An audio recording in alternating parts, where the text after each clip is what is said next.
Is that why you attacked me? 'Cause you were in pain? No.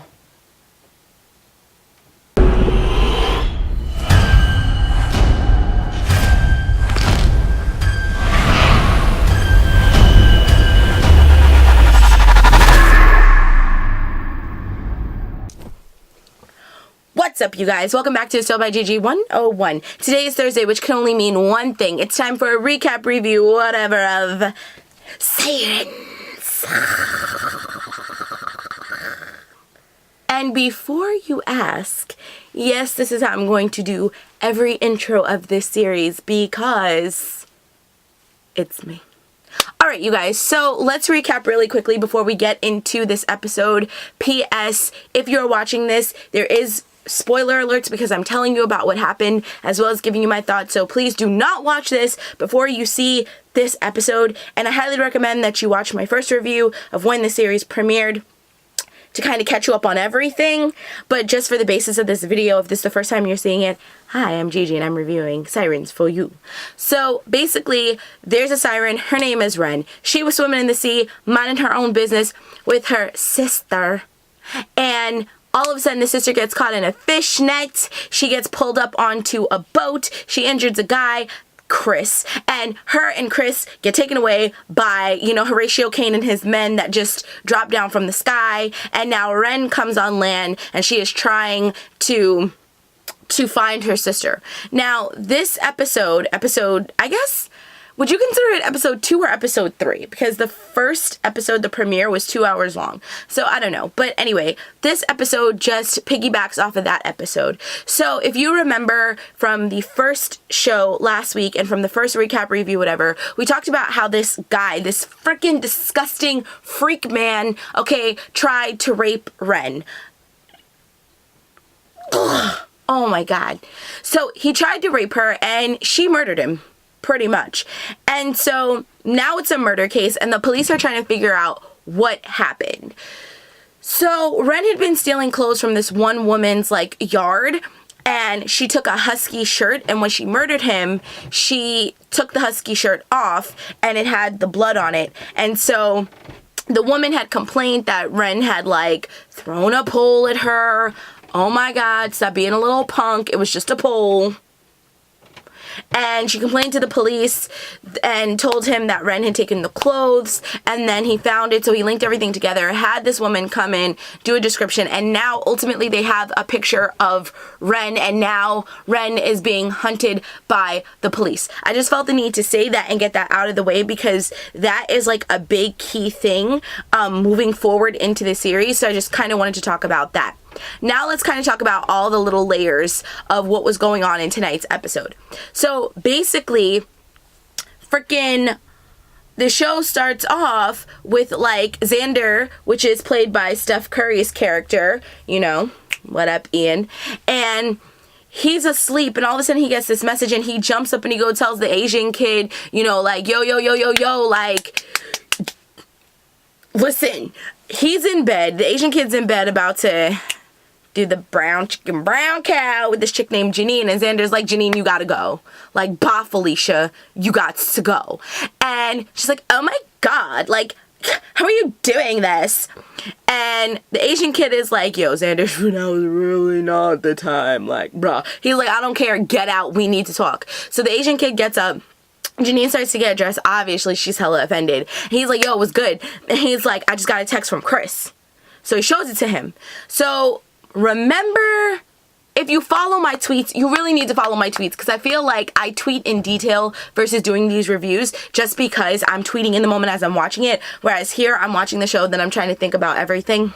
So he had tweeted, he had tweeted, who? No, me, I'm a girl. Okay, I had tweeted that, the nurse had her phone on her and Chris copped it and texted Xander. So I had said, you shouldn't have your cells on your body. So that's how Xander got the text message. So now here's something that I have to point out because I'm an honest reviewer. You guys know that I come to you with honesty, and it would not be honest of me if I did not point this out. So Xander Googles the number in which he gets a text message from. First, he tries to call it, and of course, the lady didn't pick up. Then he Googles it, and he happens to find her. Pause, time out. Let's just talk about this really quickly. Now, I do not believe... She is a nurse, right? Okay, she's a nurse. But she's not just any nurse. She's a government nurse, which means I find it very hard to believe that it was easy just to search the number and all of her information come up. Like, bruh, they found her address. They found her, like, DMV information. They go to her house. They follow her ultimately to the fort where they're at, and that's how they discover where Chris is. He's on a base, right? But, like, I don't believe that to be true. Like, she is a government employee. Even with the internet being the internet, I just find it really, really, really hard to believe that, like, they were able to get all this information on her, and, like, it was just there. It was just available. I mean, maybe I'm giving the government too much credit versus the internet. I don't know. You guys tell me. But I just found that it was really hard to believe that they were able to find this woman's information in a matter of seconds. Like, a government employee. They just found her information in a matter of seconds. Like, she works for the military. I can't get beyond that, because I just felt like that was not realistic. But they follow her to the base. The Asian kid kept, like, trying to get to her before they followed her to the base. And Xander was just like, yo, chill. Like, you acting like Frogger. Ain't nobody trying to leap right now. Relax yourself. And, you know, he's just, like, really antsy. Like, he's a hype man for real, this Asian kid. I'm gonna know his name by the next review. I'm not, but I'm just trying to seem like a better human being. Okay. So they follow her, and then they stop, right? First of all, I don't even know how they made it that far up the strip of the base. They were literally like maybe 10 yards away from her. So I don't understand how they got that far on the base. So then the Asian kid was like, bro, where we at? Like, where we at? And Xander's like, dude, I don't know. Like, I don't know. So he's like, yo, maybe we should turn around. And Xander's like, nah, we gotta try. So they literally stepped on the gas and didn't even go 1 mile per hour before, like, stormtroopers just started running out towards them, and they hauled ass out of there. Thank you. A good night. So they leave, and they decide to park in front of the woman's house and wait until she comes out. While they're parked up there, she calls back, and she's like, yeah, I got a missed call. Who is this? Da da da da da. And Xander's not saying anything. And then she looks back, because the screen keeps going back and forth between her and Xander. So she looks back and she looks at Chris, who's just laying there like this in the bed. Okay. And she's now hella sus about what's going on. And he just hangs up the phone. Because that didn't make the situation any more suspect. Like, I was like, me personally, I would have been like, oh yeah, I was looking for, like, the Chinese food, but I think I got the wrong number. Okay, thanks, bye. And I would have hung up the phone. Like, that would have looked less sinister if you made it seem like you called the person by accident. But you pick up the phone, you don't say anything, it just seems suspectual. And then not to mention that you just followed her. Like, I mean, come on, bro. Come on. Xander, get it together. I like you and all, but you got to get your ish on point. Okay? So that was the end of, like, Xander and the Asian dude and their adventures and poor Janine. So now all that's really left to talk about is Ren, which is our star. And this episode, it just kind of really made me mad, because Ren, her only focus in life, she has tunnel vision. Her only focus in life is to find her sister.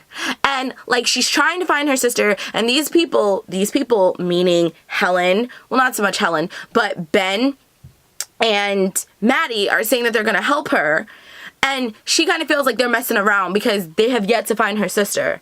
So Maddie and Ben were like, we're gonna find her, but first can we, like, get to know you better. And it was making me mad because, like, when they said they wanted to get to know her better, it wasn't sitting down like, hi, how you doing? What's your favorite color? What's your favorite thing to do in the ocean? Do you really eat sharks, or do you like mackerel? If you're on a diet, do you only eat mackerel and shrimp and, you know, scavenger feeders? Or, you know, are you allowed to eat shark? These are the questions I would be asking someone if I wanted to get to know them. But they weren't asking her questions. They were running a series of tests on her. Like, they checked her heartbeat, which was normal. They checked like her reflex test, and homegirl got reflexes of a ninja, because like he hit her knee went up like a jackrabbit, and that table flung with full like speed and force across the room. So they're running all these tests or whatever, and they're asking her all these questions, and Ren isn't dumb, so she's getting hip to it. She's like, bruh, like, you said you was gonna help me find my sister, and you're not helping me find my sister. What is happening? You need to get your life together. So they were like, no, like, we're gonna find her. We have friends who are looking for her. Like, don't even worry about it. But they just keep running all these different tests and exams on her, and it was just really making me mad because, like, I tweeted it, and I'll say it here on my channel. The one thing about Siren is that it really shows how self-absorbed the human race is. How deluded with grandeur we are of thinking that we're the far superior race, and anything that is not human has to be like the dumbest thing on the face of the planet. You know what I'm saying? Like, it's one thing to be curious about something, and then there's something else to just be an a-hole. And honestly, this show just shows how much of an a-hole the human race is. Because, and I'm gonna preface this, we're gonna stop with the running story, and we're gonna go back to her sister, because her sister is held up in a lab in the military with Chris. We've already established that. So she, like, is not doing well. Her heartbeat is slowing down. They've been extracting her DNA, because I don't know if a siren has blood or not, but they've been extracting her DNA and injecting it into, they said that there was an array of things they were injecting it into, but the only one that they specified and showed was like lab rats. And the assistant was saying, you know, like her heart rate is slowing down, her breathing is slowing down, like she's not doing well. And the man who's overseeing it, who she was doing that to, okay, sorry, I just, a little Miranda Sings was in that one. Okay, cool. He was saying to the head of the military guy, the general, colonel, admiral, whoever he is, he was all like, yo, something's not right. She's not doing well. We need to hold off. And the admiral is like, well, I don't care how she's doing. We're seeing great results with these tests. You need to keep running them. Like, do you see how ridiculous and self-absorbed that comes off? Like, a-hole. All right, no problem. So that happened. Let's go back to Ren, because that was really all that happened with the sister and the military people. So they're running all these tests on Ren. One of Maddie's coworkers comes in because he was supposed to be feeding the sea lions, and you know, he meets Ren. Maddie and Ben walk off because I think Ben got a phone call or he needed to call someone or something like that. And Ren goes and talks to Jerry, which is Maddie's coworker, frickin' Jerry. And Jerry's all like, hey, so I'm having a party or whatever. Would you like to come? And Ren, who doesn't really know that much about English, all she heard is come. And so she assumes that that just means that means it's gonna like find her sister. So she goes off with him. Frickin' Jerry. Freaking Jerry. And can we just talk about, like, the characters' names are Ben and Jerry? I'm just saying, like, anybody else when I scream after that, I do, but that's not the point. So freaking Jerry just takes it upon himself to take Ren and, like, leave and not say anything. He doesn't say anything to Maddie. He doesn't say anything to Ben because, like, his side job is he runs some kind of creepy hotel, motel, Holiday Inn status thingy. And so he just takes her. Like, you didn't say anything to anybody. That was Maddie's friend. You should have been like, yo, like, you want to tell Maddie that we're leaving? Or better yet, why didn't you just invite Maddie and Ben and be like, yo, we all going to a party, Ren wants to come, let's go. Like, you didn't do that, freaking Jerry. So Jerry takes Ren to the party and he's giving her beer after beer after beer. And I was just like, yo, I'd party with Ren any day of the week. Like, yo, Corona, Heineken, holla, like, whatever. So Ren is just drinking beer after beer like it's water. And then inevitably she gets bumped into the pool. And of course, me being me, the only thing that I thought of her being bumped into the pool around a whole bunch of people at a freaking pool party was the first episode of Mako Mermaids. Inserting clip here.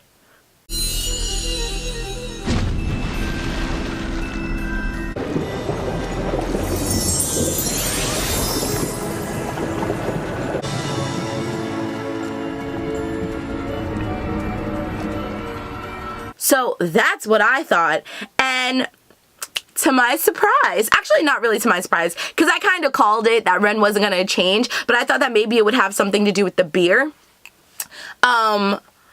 Ren did not transform. The police show up. Maddie gets her out of the pool, takes her into some random unlocked room. Like, what hotel is this? If they just have rooms unlocked, like, what hotel is this? Because I don't ever want to stay there. I'm just saying. So she takes her into this random room and she's trying to explain trust to her, which is not easy to do because me being an English speaker can't even explain trust because it's the hardest thing to have, let alone to explain. But that's a story for another day. And Maddie is just trying to talk to her and being like, listen, you have to trust me. And she's explaining it. And then Ren puts two and two together and she's like, trust you? You said you was going to help me find my sister. You ain't found her yet, ho. And like Maddie's like, we're working on it. The only thing y'all was working on is Ren's nerves. That's the only thing y'all was working on. But I digress. Okay, so hey, this is the part that like I had to cut because I forgot to mention it before. So Ren did not turn into a sea creature when she fell into the water, and when asked why, she said it's because it's not my water. Homegirl can only turn into a mermaid if it's seawater. Now that is a new spin. But see, also that's not a new spin. That just shows you the difference between mermaid and siren. Like, they're two very different things. Stop saying that they're the same. So there was just like this really weird, intense moment between like a sensual moment between Maddie and Ren. And Ren was like, you are afraid of me. Now, before I say what I'm about to say, let me just say this. In the very beginning of the episode, Ren did pick up Maddie and fling her across the room into the wall. So therefore, based off of that information, I was like, heck yeah, I'm scared of you, girl. You seen how you flung me across the room? And I'm definitely got 3 feet of height on you. So Maddie doesn't say anything, but she does get Ren to open up, and Ren understands, and Ren said there are some people I can trust, there are some people that I can't. And she talks about the guy, and she says there's some people that tries to hurt her, like the man in the car, and they just have like this moment. And then of course freaking Ben comes in. Ben, you are pissing me off, like for real. Ben's character making me mad. So Ben's character just comes in, whatever the case may be, and they're like, listen, we got to get Maddie out of here because, not Maddie, we have to get Ren out of here because Maddie's father, who's the cop, shows up and has this drawing sketch of Ren asking people have they seen her. I don't understand because he only asks Ben. You didn't ask anybody else at the party? I guess he only trusts Ben, but like everybody else at that party would have been like, yeah, homegirl was throwing back beers like it was Aquafina, like, bruh. But he only asks Ben. Alright. And the episode ends with it being too late to go back to Helen. My girl Helen wasn't even really in there. Like, she was only in the first like 2 minutes of the episode.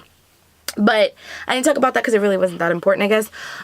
So them saying, oh, Ren, you can't go back to Helen's because it's too late, so you can just sleep here at Ben's cabin, and they like set her up on the couch, and then Maddie and Ben get in the bed, and then like at some point Ren just gets up and stands in front of the bed, and then she like creepily goes in between the middle of them in this little twin bed. How all 3 of them are fitting on this twin bed, I guess because they skinny people, I don't know. But now the 3 of them are in the bed, and she's in the middle, and she looks at Maddie, and then she looks at Ben, and then there's like this certain kind of music playing, and I'm just like, this could go any way right now. I'm confused. What is happening right now? Like, what? Like, what's happening? I'm confused. Like, I was confused. And then it ended. And then, of course, it goes into the review for next week's episode, and next week's episode is looking bomb. Now, I will point this out. In the show, they did ask Ren how many of there were, and she said, money. She didn't cluck, though. That was just me. So, obviously, there's a whole bunch of sirens in the sea, But what's so special about this one? Is it really her sister? Is it her best friend? Like, and why is Ren the only person looking for her? Ooh, could they be like Siren rebels? Could they be? Dude, I just realized I skipped a whole part of the story that I was supposed to tell you. Okay, I'm gonna have to cut it and put it back in. Okay, so hold on. I'm gonna say it, cut it, enter it back in the part, and then we'll come back. And we're back. So that is all that happened in this episode. I have to admit, in the beginning, it was really lagging, and I found myself focusing more on my tweeting than I was actually watching the show. And then midway through, I found myself focusing more on the show than my tweeting. So I kind of feel like it goes back and forth with this series. Like, I feel like this is one of those series that has a lot of fluff and filler because there's so many different storylines that are happening that you're trying to make all of them relevant and give them like full rich storylines, but at some point it gets lost in the sauce with fluff and filler. Like, I don't know if any of that made sense to you guys, but if you are a true member of the Merpod Squad, then you know exactly what I'm trying to say. But either way you look at it, I'm still enjoying this series. Some of you have mentioned that because of me you started watching the show, and I'm really glad that that was the case, and I hope that you're enjoying it as much as I personally am enjoying it. And that is all that I have to say to you guys, because this is running on long enough. So if you enjoyed this review and you want to see more like it, or if you enjoyed me and you want to see more from me, then you know what to do. You need to be part of the GG Meister Merpod Squad and come swimming with us on all of our adventures. How might you do that, you're probably asking? Well, it's simple. All you have to do is rate, comment, subscribe, and share, because sharing is caring, and I'll be seeing you in my next video. Loves and likes ya. Bye!